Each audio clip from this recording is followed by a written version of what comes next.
You should be grateful I even touched a plain and gloomy old woman like you. Sorry, but I have a young lover. It was a sudden event. Until now, my husband, who had been as kind as a gentleman, was shouting at me with a terrifying expression. This is the entrance of our home. Just having returned home, I was unable to comprehend the situation. What do you mean? I wish I could wake up if this is a dream. While trembling, I raised my voice as much as I could to the cruel man in front of me. That's what I said. I was never really interested in an old lady like you. I've already accomplished my purpose with this marriage. Receive the divorce papers and get out quickly. As if to overwhelm me further, my husband raised his voice again. Looking down at me and scolding me, he looked like a demon out of a hellish painting. What purpose? And telling me to leave this house, but this house is. Then, my husband revealed a shocking truth. I sold this house. I'm divorcing you and plan to live elegantly with the money and my young lover. I was speechless at the unexpected words. All the happy days we had spent together, the kind words and smiles of my husband I believed in, were all lies, just a means to achieve his goals. I had been deceived by my husband. He was about to grasp a new happiness. And I was dropped into the darkness of loneliness, losing everything. That was the ending my husband wanted for the two of us. However, if he knew my true identity, he would soon change his attitude. I understand. I vowed in my heart to make sure this man could never walk proudly under the sun again. From this moment, as I clenched my fist, my triumphant march began. My name is Samantha, 42 years old. I live in a high-rise apartment a little away from the city. And the glittering night view from the high floor is breathtakingly beautiful. My workplace is a trading company with its headquarters in a towering skyscraper in the city center, where I handle a multitude of clerical tasks daily. From creating documents and supporting sales staff to preparing for meetings. Though my life might seem glamorous, I am single with no lover. In a plain suit like that of a job-hunting student, with black hair tied up and black-rimmed glasses. No man comes near someone with my appearance. Furthermore, in the office, I am called an old maid behind my back. And female employees who leave on time to pick up their children at daycare push their work onto me.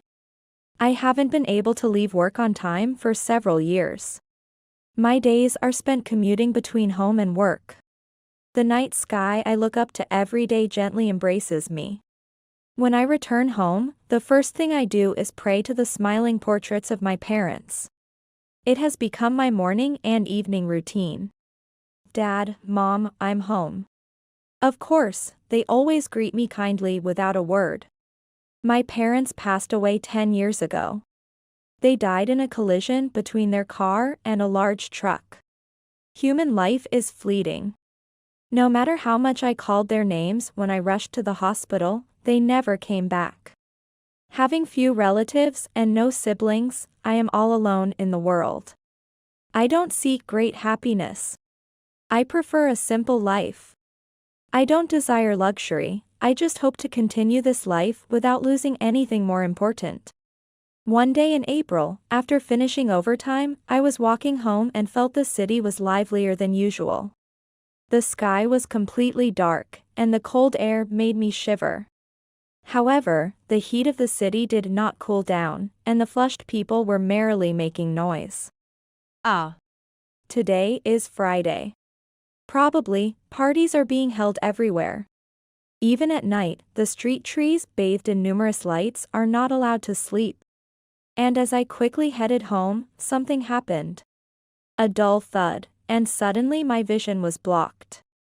It smelled of alcohol. It seems I had bumped into a drunk person.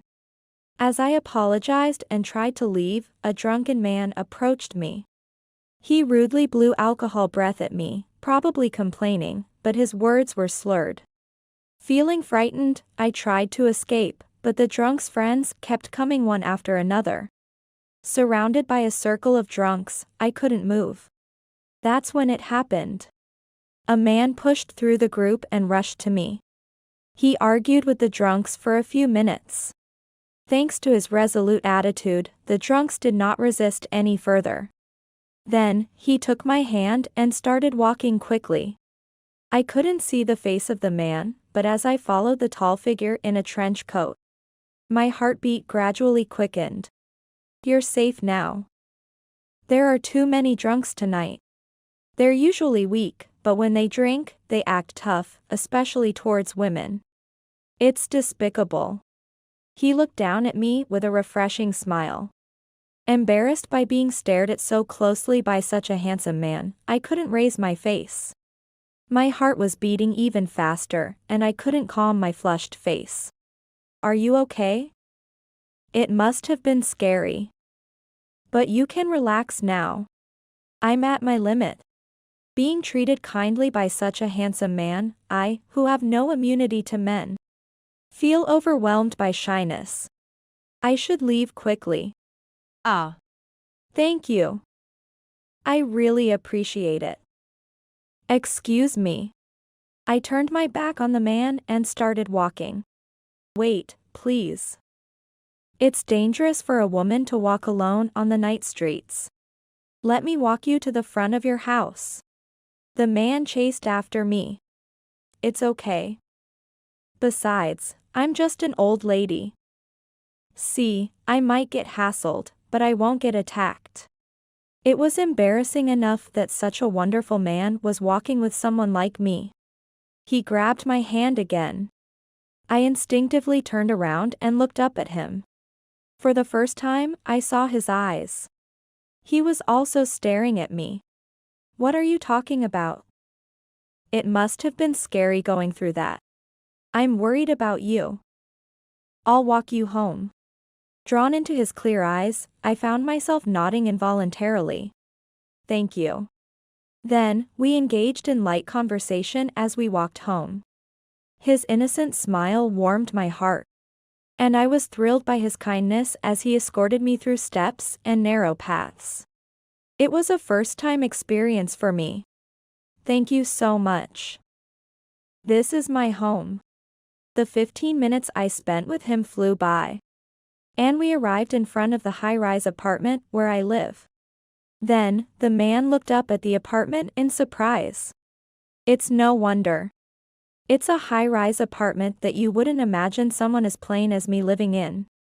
You live in such a beautiful apartment. Do you live here with your parents? Normally, I would hesitate to share personal details with a stranger. But I felt indebted to and could trust this man. My parents have passed away. I bought this apartment in my name because I'll probably be single for life. He smiled kindly at my laughter. Actually, can I offer you something in return for helping me today? It's unlike me to say such a thing. I was surprised at myself. But I truly wanted to thank him, and I also wanted to spend a little more time with this man. He nodded kindly, and we exchanged contact information before parting ways. His name is Patrick, 40 years old. True to his name, he is a kind and generous man. That night, I couldn't fall asleep. His calm smile kept returning to my mind, and before I knew it, I was thinking only of him. Even though I'm an old lady. At 42, romance had been a stranger to me, but I fell in love with him. Later, he accepted my invitation, and we dined at a French restaurant in a hotel. I can't let a woman pay. As I tried to pay, he stopped me and presented his own card. I intended to treat him, but ended up being treated instead. On another holiday, we went to an aquarium together. He likes fishing and marine sports and has a wealth of knowledge about fish. Introducing me to a world I didn't know. Samantha, you are really humble and wonderful. It feels like a miracle that we met while both single. Sometimes, his shy smile made my face turn red. Thus, our relationship quickly grew closer, and we naturally fell in love. A few months later, he proposed to me. The proposal was during a dinner on a cruise ship with a popular night view. It was a scenario I had secretly longed for, and he gently offered me a ring. Staring back into his serious eyes, I nodded. It was a dreamlike Cinderella story. However, there was one concern I had about marrying him: children. At 42, it was possible that I might not be able to have children. As if seeing through my anxiety, he held my hand and whispered, "I want to be with you, Samantha. Even if we can't have children, we'll be happy just the two of us." He always enveloped me with kindness. I was constantly being saved by him. Thus, we married, and our happy life together began in the apartment I owned. 6 months passed. Our married life was going smoothly. We both worked hard during the day and spent quiet evenings together. However, my concerns were confirmed, and despite several attempts, we were unable to conceive. These things are meant to be. There's no need to rush, and you shouldn't blame yourself. Perhaps the cause could even be with me. My husband always encouraged me with his kind smile, despite my constant worries about age. Yet, I couldn't give up my dream. I wanted a child, even if just one. I then visited a renowned obstetrics and gynecology clinic to receive information on infertility treatments. There was an option for advanced infertility treatment, though it was expensive. It would require my husband's cooperation. However, he frowned upon the idea of infertility treatment and showed reluctance. We don't need to go that far. There are many happy couples without children. I don't desire a pregnancy that requires us to push ourselves so hard. He left the room coldly after saying that, and it seemed I had upset him. In my eagerness for a child, I might have pushed things too far on my own. We should have discussed it more as a couple. And perhaps I was too demanding about checking for ovulation days and seizing the opportunity. Surely, all my actions must have put pressure on him. After that, our marital life ceased, and my husband began to sleep with his back to me. It was my fault. I had angered my husband. Though it's too late to regret, our relationship remained unrepaired, and half a year passed. Hey, our first wedding anniversary is coming up, isn't it? How about we have dinner again? Remember, on that cruise ship. It's a weekday, so there are still seats available. We can still make a reservation for dinner now. Hoping to face each other again and enjoy a pleasant time like before. I bravely invited him, hoping it might bring his feelings back. Initially surprised and hesitant, he nodded when I said I would treat him this time. That's a good idea. It's nice to dine out occasionally. The food there was delicious, too. Seeing my husband's softened expression gave me some relief. So I immediately made a reservation and looked forward to the day. Then, the promised day arrived. I managed to finish work on time for the first time in a long while. And went home to change into a dress I usually don't wear, then headed to the meeting place. The sound of my heels bouncing made my heart flutter. My husband would surely be surprised to see me like this. I arrived at the boarding area at the harbor. There was no sign of my husband yet. I had arrived a bit early, so I decided to wait for him. Since we got married, we had stopped going on dates like this. But today was a special day. I waited excitedly for my husband to appear, feeling the same as I did back then. Passengers boarded one after another, but my husband was still not there. I checked the time. The departure time was approaching. No matter how many times I called, there was no response from my husband. And I began to feel increasingly anxious. I was approached several times by the cruise staff, but I could only wait for him. Then, the ship sailed exactly on time, and I was left alone at the harbor. Still, I waited, believing he would come. Before I knew it, 2 hours had passed without any contact from my husband. Had something happened to him? A foreboding feeling crossed my mind. Perhaps it would be easier to get in touch if I went home. With that thought, I hurried back. I prayed that my husband was safe. As I returned home praying repeatedly, I was shocked when I opened the front door. Because an unexpected sight unfolded before my eyes. Hey, I'm late. Were you waiting for me all alone at the harbor this whole time? That must have been tough. Laughing derisively as if mocking me was definitely my husband. And for some reason, he was packing his belongings into a duffel bag. Why are you at home? You remember we had plans today, right? Ignoring my concerns, my husband burst out laughing. Ah. Of course. How was it? Feeling abandoned alone at the harbor? Or did you take the cruise alone and eat a dinner for two? Clearly, this was not the gentle and calm husband I knew. What's going on? Why has he changed so drastically? I couldn't understand the situation. And what's with that dress? A 43-year-old hag trying to look appealing is just pathetic. Were you trying to lure me to bed with that? It makes me sick. I don't need you anymore. Oh, this must be a dream. This person isn't my husband. He would never say such cruel things. Despite telling myself this, my mind went blank. Why are you crying? I don't want to see an old woman's tears. I made a mistake marrying you. I should have chosen a younger, more vibrant woman. Before I knew it, tears were streaming down my cheeks. I wanted to wake up from this nightmare. My husband's taunts and harsh words grew worse. It was easy to deceive you. Just a few sweet words and you were hooked. When I first saw your house, I decided to take it over. Some plain office worker paying off a room loan, what a struggle. Thanks to that, the contract went smoothly. Stunned by my husband's unexpected words, I doubted my ears. Take over? What contract? As I trembled, my husband continued, delivering the final blow. The purpose of our marriage was to take this house. I was never interested in a plain old woman like you. But living with you was too boring. I thought I could live more elegantly, but being with a miser like you is not fun at all. Also. His yelling pierced my heart, one word at a time.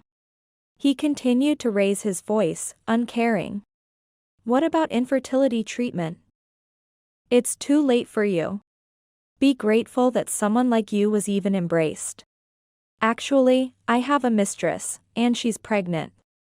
My husband pulled out what seemed to be brand new baby clothes from his duffel bag. Youth is the key, after all. My lover is 23 years old. You understand, right? Just give up. Feeling drained, I could no longer stand and fell to my knees.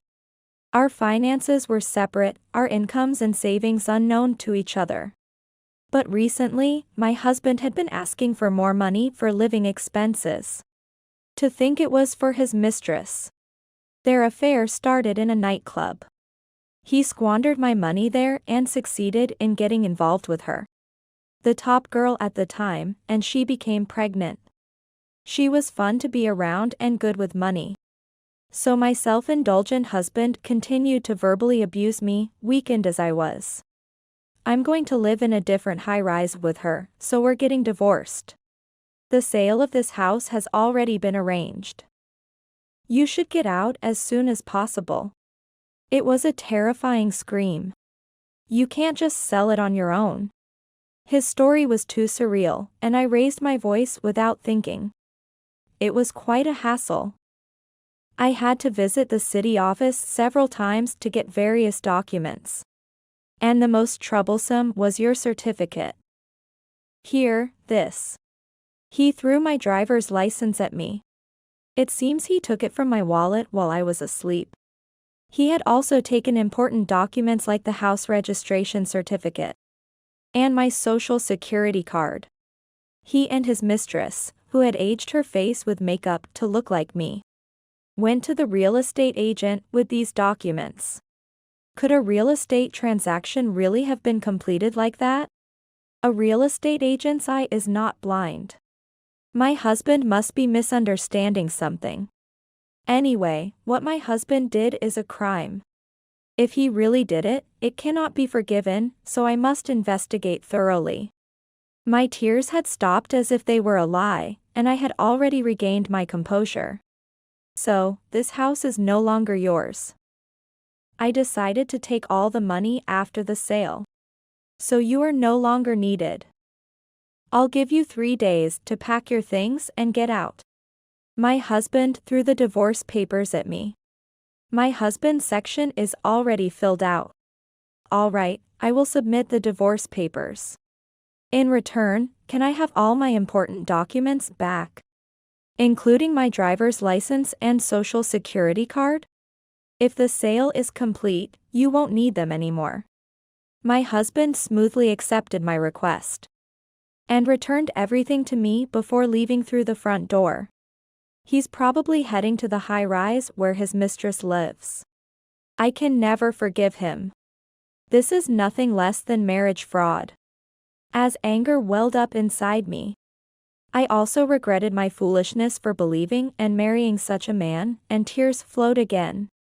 My husband was never truly looking at me, but rather at the prospect of a luxurious and elegant life in the high-rise. He had merely used me for that purpose. Alone, I went into the bedroom and collapsed onto the bed. I curled up in the fetal position, hugged myself, and closed my eyes. After which I remembered nothing. It seems I fell into a deep sleep, exhausted and shocked. 3 days later, I received a call from my husband. On the phone, he was indeed a different person from before. His voice harsh and loud as he shouted into my ear. "Hey. You're ready, right? As promised, you're moving out today." I tried to calm my indignation at his harsh words, wondering why he would speak to me this way. Wait a minute. We were married for a year, weren't we? If we're going to part, I want to do it properly. Can I meet your mistress? I couldn't just step back meekly. I have my pride too. Surprisingly, my husband readily agreed to my request. And we arranged to meet at a cafe near the station. Hey, you poor, lonely old lady. This is my girlfriend. Unlike you, she's hundreds of times younger and cuter. As soon as my husband entered the cafe, he spotted me inside and raised his voice without caring about the other patrons sitting next to him. His mistress was enveloped in a strong perfume scent and wore a tight dress that clearly outlined her body, with bold makeup suitable for the night scene and her long golden hair swept aside. She laughed through her nose as if triumphant. You really are beautiful, quite different from me. How did you manage to impersonate me and go to the real estate agent? Flattered and pleased, the mistress began to chatter away. She had dyed her hair black just for that day and disguised herself with a hat and glasses. She added wrinkles to her face with eyeliner and, whenever spoken to by the real estate agent, she would only nod or shake her head without speaking. I just sat there. He did all the talking. This way, we'll get a lot of money, right? It's easy. Such a suspicious duo must have raised doubts among the real estate agents. Besides, selling a house isn't that easy. Impressive. There might be a call from the real estate agent to me soon. So could you tell me the name of the person in charge? The more she was flattered, the more the mistress got carried away. She was the perfect person for gathering information. One last thing, are you really prepared to stay with my husband from now on? I looked intently into the mistress's eyes. Thick false eyelashes and heavy black eyeliner. It's amazing how much makeup she had applied. Of course. He's kind and has money. I can quit my tough night job and live luxuriously in a high-rise from now on. Also, I'm pregnant with his baby. The mistress's ultimate motive was apparently money. My husband, unaware of this, was smitten with his young girlfriend. I then presented them with the papers. However, they were just blank papers. Wait, why there aren't written anything? Hurry up and give us the proper ones. Otherwise, we can't get married. The mistress panicked more than expected. Was she that eager for my husband's wealth? Right. Since you have a child, I'll concede. A child should not be blamed for this. We'll submit this ourselves.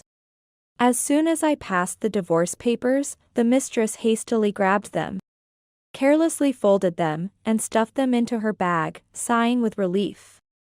My husband sat proudly, as if victorious. I took one last look at their unsightly demeanor and stood up. Thank you. I wish you happiness. Also, wait a week before moving out. There are many arrangements to be made for water, gas, and other utilities. And it's simply impossible in 3 days.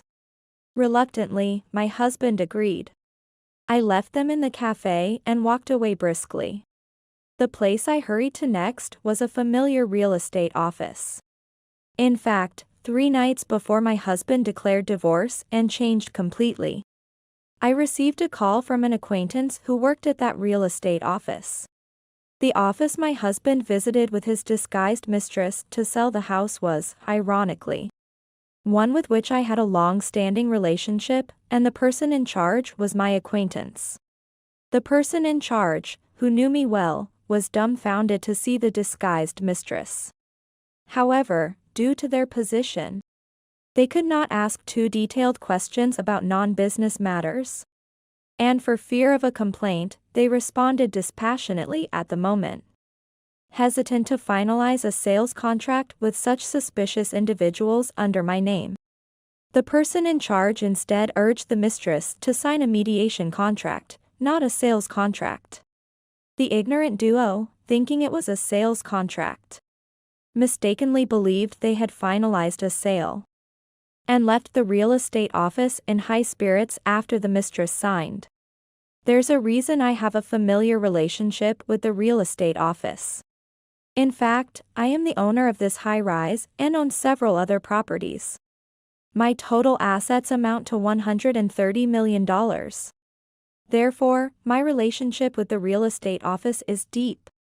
Everyone might wonder how such a plain office worker could own so much real estate. It is the result of inheriting my parents' wealth and my earnings from stocks and investments. Spending money isn't just about splurging in nightclubs. Even if it starts small, saving diligently can eventually lead to a significant amount. Even after getting married, I always had a reservation in my heart about trusting my husband completely. Revealing my true identity might cause a good marital relationship to fail. Knowing about the money might change his personality. Fearing the worst, I kept important matters secret and only told my husband where the documents were, in case something happened. I never thought he would misuse it. It seems that my husband found the deed to the house in the drawer containing the documents, and came up with this wicked idea. I am also to blame for not realizing what kind of man he was before we married. However, what my husband did was a crime. I confirmed this with the real estate agent. His actions should not be forgiven.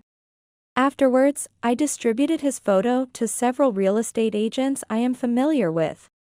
Information spread rapidly, and he was blacklisted as a fraud suspect by all real estate businesses in this area. Sure enough, my husband was arrogantly visiting real estate agents, thinking he would soon make a fortune from selling the house. He is oblivious to what is actually happening behind the scenes. Then the promised week passed. My ex-husband came to my home with his mistress, believing that the divorce papers were processed, and they were finally going to take possession of the house. Full of joy and expectation, he opened the front door as if he owned the place. However, a harsh reality far beyond his imagination awaited him. Hey. What's going on? What happened to moving out? I told you to leave within this week. Only my ex-husband's belongings were left at the entrance. I had not prepared to move at all. The two of them became furious and started shouting. This is my house. You are the ones who should leave. Look, I've packed your things, so take them and leave quickly. No matter how much they raged and hurled insults, I kept my cool. Reminding myself to stay calm, I took a deep breath. Don't talk nonsense, you crazy old woman. I told you. I've already sold this house. I handled all the procedures. I can even show you the proof. With his face turning red and looking like he might leap at me any moment. My ex-husband had eyes filled with more fury than a drunk I once encountered. But I faced him without flinching. What's with that attitude? If you can't listen to what I'm saying, maybe I should shut you up for good. You crazy old woman. My ex-husband charged at me from the entrance. At that moment, the real estate agent appeared from the living room. Please wait a moment. You are misunderstanding something. The house has not been sold yet. The procedures are still ongoing. The agent stepped between my ex-husband and me, stopping his advance. Thinking of the worst-case scenario, I had asked him to be present. What now? I definitely signed the contract that time. Or are you saying you tricked us? Are you a con artist? I'll sue you. My ex-husband grabbed the agent by the shirt. The agent tried to calm him down, but my ex-husband's anger only grew. This gentleman is a real estate agent I always rely on. He hasn't committed any crime, he's just doing his job properly. My words seemed to enrage my ex-husband even further, and he continued to rant. I didn't tell you, but I own this apartment building. There's no one in the local real estate market who doesn't know me. It was foolish of you to try to sell the house in such a ridiculous disguise, without any knowledge. At that moment, my ex-husband's complexion changed, and he fell silent. What you've done is a crime. If anyone is to be sued, it's you. I've already filed a report with the police. Your arrest is only a matter of time. In fact, at the cafe, I was recording everything with a voice recorder. The mistress spoke freely in response to my questions. And combined with documents from the real estate agency and security camera footage, I had all the evidence needed. This is a clear case of fraud. Sweat poured from his forehead, and his face, red as a volcano ready to erupt, showed he was about to lash out at me like a ferocious beast. The agent struggled to hold back my ex-husband. Changing his target of rage, my ex-husband attempted to hit the agent. At that moment, with a dull thud, my ex-husband's body flew through the air and fell to the floor. Ouch. What are you doing? Unbeknownst to him, the agent is a skilled judo player. To prevent further harm and to calm my ex-husband down, a light shoulder throw was executed. It was in self-defense. For safety, we have cameras installed in this room. And this will serve as solid evidence. My ex-husband found himself cornered. Then, as if all strength had left his body, he collapsed on the floor, sprawling out and looking up at the ceiling. Wait, what's going on? What is this all about? I participated in that charade, wearing a disguise because you said we were going to get a fortune. And now you're telling me I won't get a penny? On top of that, am I a criminal now? I was just deceived by this old man.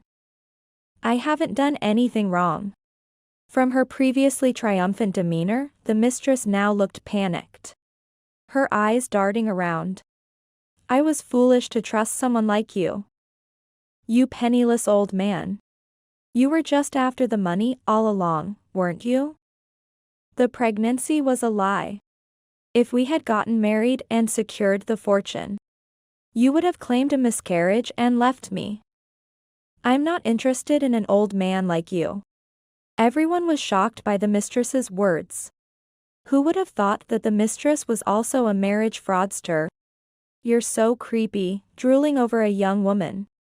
You perverted old man. I'll gather your belongings and leave them outside the entrance. So take them and get out of my house. After screaming at the top of her lungs, the mistress stormed out the door. The sound of her heels echoed down the hallway. Eventually, it faded away, and silence returned. I apologize. This is how things stand. I will never appear before you again. I will leave this town. So, could you please not press criminal charges? My exhausted husband made a last desperate plea, rubbing his forehead on the floor. But no matter how much he apologized, it was too late. I rejected his request to forgive him, insisting that he must pay for his crimes. Thus, our conflict came to an end. Later, I heard that my ex-husband and his mistress were arrested. They resisted until the end, denying the allegations.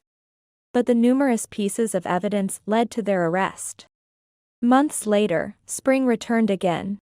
I was single once more, continuing my routine of commuting between home and work. One day, I received a call from the real estate agent. He wanted to talk to me. So, we agreed to meet at a nearby park. On a calm afternoon during the weekend, we sat next to each other under a cherry tree. I sensed something different about him. He seemed nervous. I wondered what was on his mind. Suddenly, he stood up. I've been in love with you for a long time. But because of my position, I couldn't express my feelings. However, I won't hide them anymore. I've decided to let you know. So no terrible man can take you away again. His cheeks were flushed, and he looked at me with an expression I had never seen before. Almost like a young boy. It seemed he had cared about me for quite some time. Actually, he was the second son of a well-known major real estate company president. Thinking it was inappropriate to fall in love with an important client, he had suppressed his feelings for me. His family was wealthy, and the company would be inherited by his older brother. Now that he was set to start his own business, he saw it as an opportunity to express his feelings. You should be yourself more. Do things you enjoy, wear clothes you like, and enjoy both your work and private life. In reality, my plain appearance was just a facade. Following my parents' teaching to not flaunt wealth, I had hidden my true self. I know your true beauty. I saw you at a real estate party once, dressed very elegantly. And you were the center of attention among the men. To me, you have always been someone out of my reach. Now that I am starting my own business, I intend to become a man worthy of you. To think that someone who truly saw me was so close. Looking directly at me, I nodded with a smile. The falling petal seemed to be celebrating with us.